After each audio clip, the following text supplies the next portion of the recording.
Hey YouTube, Ann here. I keep trying to make a short video of my testimony of how I was born again, and so this is another attempt at it. Hopefully it works. I'm aiming for under 20 minutes. If you enjoy this, I do ask you to watch the long version, preferably the 1 hour and 38-minute version. That's my favorite. It goes into a lot more detail with important, scriptural and just miracle facts that you should know. But this is the quick version.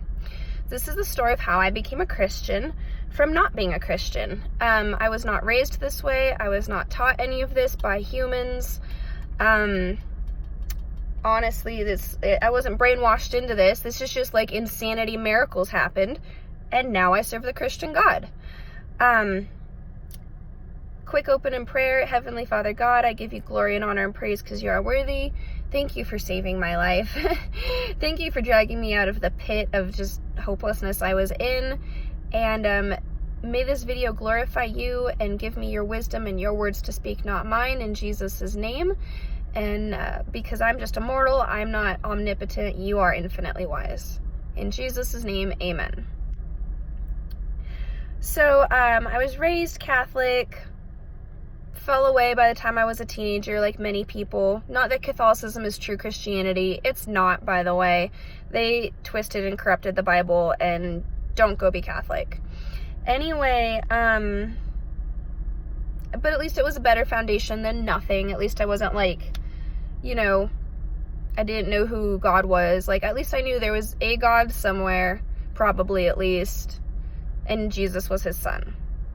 And I knew the 10 Commandments, But by the time I was 15 or 16, I didn't even really believe in that. By the time I was 19, I probably would have classified myself as an atheist. Atheist agnostic. I tried to be atheist a few times and my gut told me there was a God somewhere, but other than that, in my gut it was God, but I didn't know it yet. Other than that, I wasn't really Christian. I wasn't serving God. By the time I was 21, I was about as worldly and sinful as a 21-year-old gets. Stuff I'm embarrassed to talk about now, sleeping around, drinking, partying,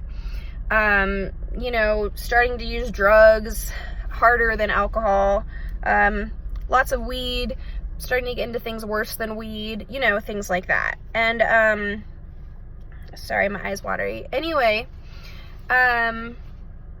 important to know for the story, I had been sick since I was about 12 with a mystery illness. Just body aches and fatigue and neurological problems, and I'd been to probably over 200 doctors by the time I was 21, and no one knew what it was. So I was really, really hopeless at that point because I could feel myself getting sicker and sicker, and I just figured I was going to die by the time I was 30, honestly, at the rate I was going. So I was really suicidal. That's part of why I was partying and drinking so hard, because I was just suicidal. And I'm gonna die anyway, so I might as well die, the fun way kind of mentality. And, yeah, I was not in a good place. I had really bad anger problems.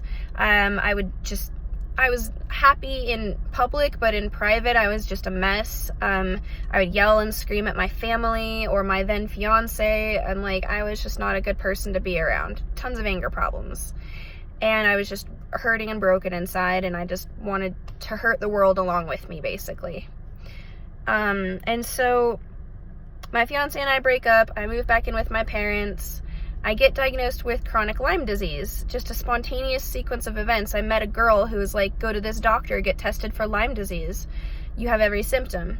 I go to the doctor, I get tested. He diagnoses me with Lyme disease, chronic Lyme disease. It's very difficult to test for, very insidious bacteria. It's a long story.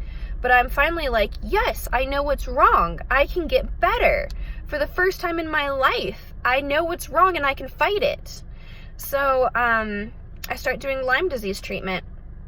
At the same time as, I start searching existentially, because all of a sudden I kind of have hope.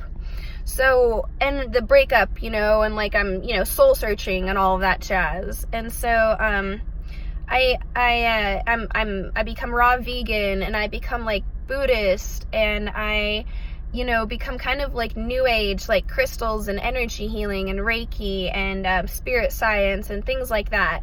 And I keep running into people who are doing those things, so I thought I was on the right path. And like, I actually ended up going to someone who's training me in those things. Like, I was being trained to use spiritual gifts of that nature.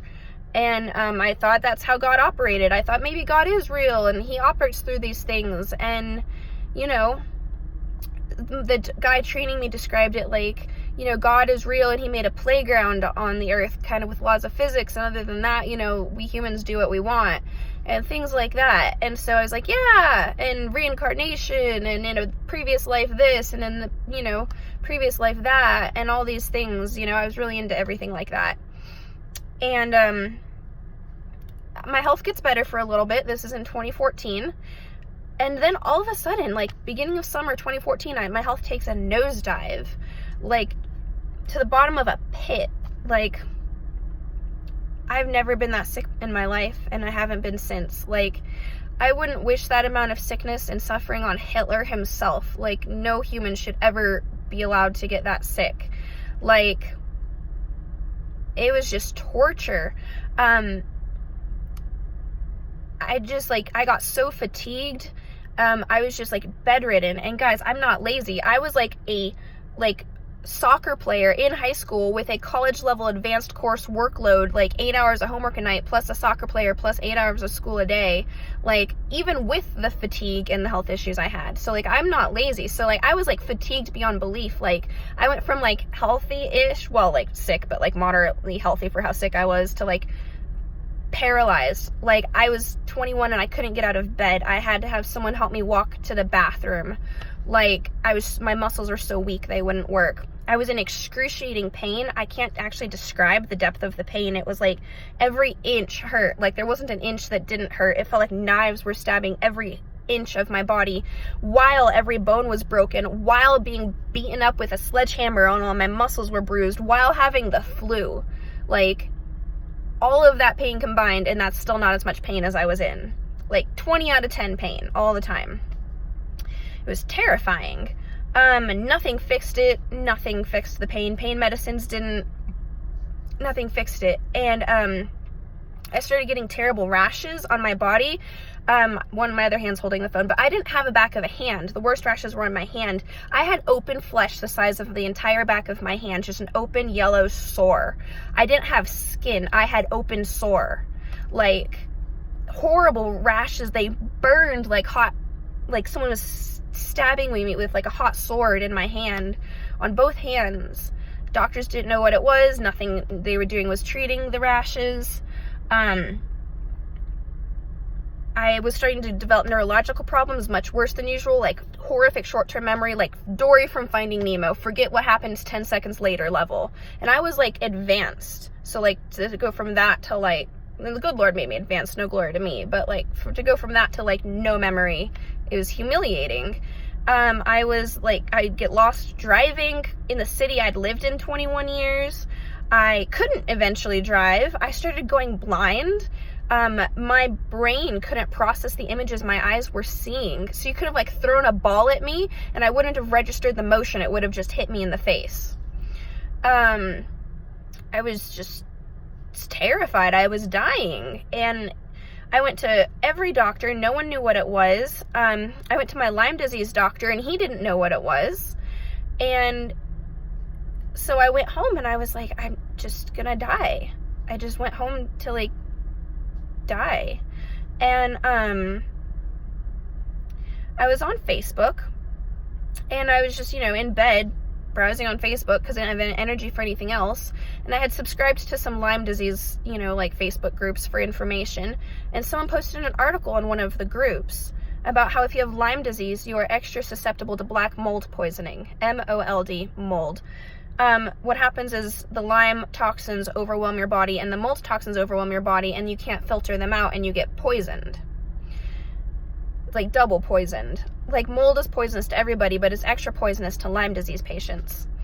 And I was atheist, Buddhist at that point. God was far from my mind. I hadn't been to church in at least, I don't know, 10 years. Okay, maybe like 8, I don't know. And I had never heard of God talking to anyone, but this is what happened.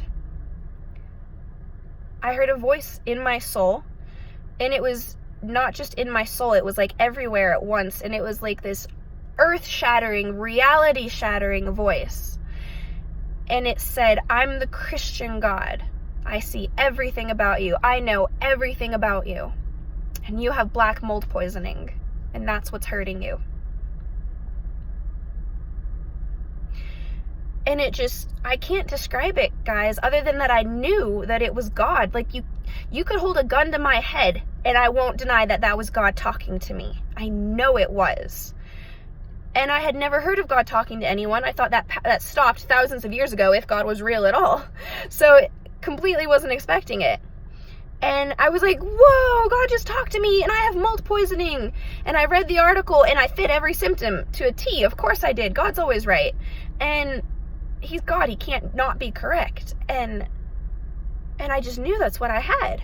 So I, like, scrounge up a week's worth of belongings and, like, crawl my way out to the car, and I spend the night in the car, refusing to go back in the house. And I just beg an aunt and uncle in another city to take me in, and they take me in, and in a 1 week in a different house, and they had like $1 million, really fancy, rich house, hyper clean. In 1 week in a different house, I went from bedridden, paralyzed, and dying to 90% recovered with no treatment other than I changed houses. The first house was killing me. As it turns out, there was a leak when it was raining that we didn't know about, and there was mold. But it was hidden. It was in the walls and the ceiling and in the floor and in the basement, and we didn't see it. Like, it wasn't visible mold. You don't see 90% of the surfaces in your house that water can attack. Like, it wasn't visible. And so, yeah, 90% recovered in a different house. And then I went to doctors who specialize in this disorder, and they tested my blood and my urine, and they're like, you're a textbook mold poisoning patient. Like, you have it. You have like 5 kinds, like 10 kinds of mold toxins in your blood, including the most poisonous ones called Stachybotrys. Like, you've been poisoned. There was mold in that house. You don't even have to go back and test that house. You're the proof. It's in you. And like, you have like dozens of inflammation markers off and hormones off, and you're a textbook mold case. And, you know, started treatment. So, guys, I have medically documented scientific proof, dozens of blood tests that prove the Christian God spoke to me and diagnosed me.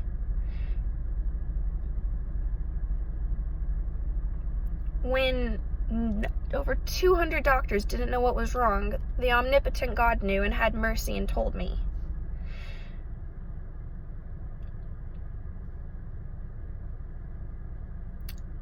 So there's a bit more to the story than that. I started my Christian walk, kind of started to be Christian at that point, but I wasn't fully surrendered all the way, so I wasn't born again yet, I think. And so another major event had to happen. I had almost died a second time before I got born again all the way, but that was the starting point for me. That was a starting point when I was like, God is real. He's real. And he still cares about me. And I need to and I need to start following this God, because he's the only one who can help me. Like, guys, my life depended on it. Like, I had no choice but to follow God. Like, I was an inch away from death at any given point. So, like, I had to follow God.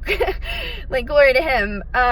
So I got a Bible. I started going to Catholic church again. Again, not the right church, but I was new at this. I didn't know better back then. And reading the Bible and praying every night and cleaning sin out of my life, because I had talked to some people, and inherently God had downloaded into my soul that, like, I can't help you while you're sinning. Like, your sin limits my love and my power, and I can't help you, and I'm not going to help you while you're in sin. So, like, I was just, like, cleaning sin out of my life, like my life depended on it, because it literally did. So, you know, stopped drinking, stopped smoking weed, stopped sleeping around, stopped watching porn, like, and I had to power through a lot of that, you know, just like hardcore willpower, but God empowered me, and I did it through him. And so the cleaner my soul got, the more miracles God started giving me. Like, supernatural provision for medication, supernatural provision for money. Like, cool stuff happened. He actually told me the first 2 steps of treatment. Again, like, I had never read mold poisoning treatment. I didn't know about it till the moment he told me, and he told me the first 2 steps of treatment. He said, take glutathione, and I didn't know, but glutathione is your liver's master antioxidant. It's necessary to detox mold toxins, and my body had none at that moment. It had used it all up fighting for months. And he said, get out of that house. And those are the first 2 steps of mold treatment, which I had never read, but God knew. And just supernatural miracles beyond that happened. So many, I should write a book, but that's what woke me up to the Christian God being real. But I wasn't fully Christian yet, and I'll share that in a little bit. I have to go because I'm on a time crunch, but this is the first half, okay, guys? And it gets really more intense, actually, before it gets better. But that's why I serve God. That's the first thing. You literally can't convince me he's not real. I have documented proof of the miracles he's given me. Like, plus the voice was earth-shattering and, like, reality-shattering, and I knew it was God. I knew it. Like, you can't argue with that voice. It's just truth. It's just, like, such truth that, like, you realize it's the truth you've been seeking your whole life. So, anyway, yeah. Scientific proof God saved my life. And then watch for part 2 for more scientific proof that God saved my life, okay? Bye.